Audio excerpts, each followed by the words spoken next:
Hi, I'm John McClune. I'm a Director of Technical Services at Wolfram Research in Europe, and I'm going to spend about an hour of this series of videos introducing the main concepts of machine learning and showing you enough to be able to get started straight away doing your own machine learning on your own data.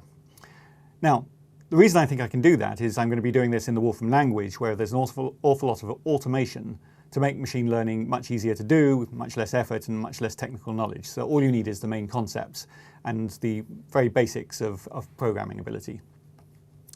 So because I'm in the Wolfram language, let me start by quickly introducing some key syntax elements that will help you to be able to read the code that I'm going to show throughout these videos. You can find more at reference.wolfram.com. That'll show you all of the details of the language. But here's the three key elements you need to be able to read as you look at the examples. That every time we use a function in the language, it has a name which is capitalized and the arguments are surrounded by square brackets and commas. And all kinds of data can be passed in regardless of whether that's numbers or text or images.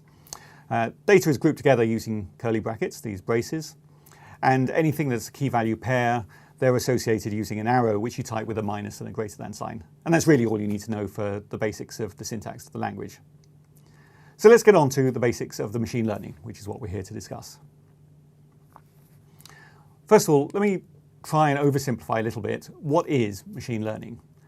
Well, if you've done any mathematics with data, you'll have done the most of elementary machine learning already by taking data and doing something like fitting a straight line to it.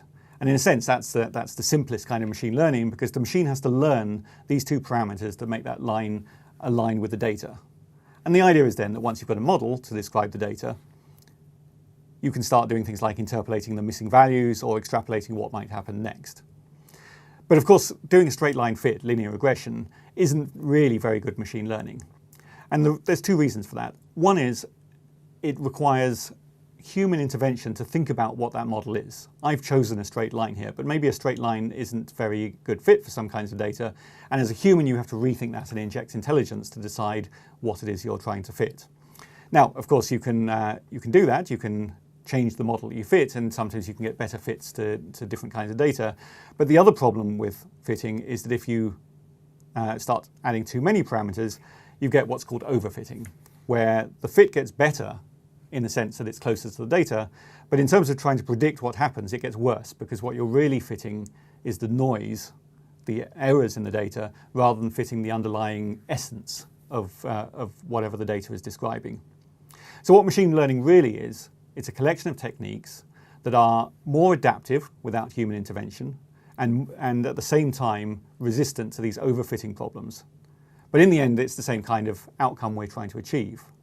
You want to take some data and you want to create a model that encapsulates the essence of what's going on in the data in a way that is as automated as possible.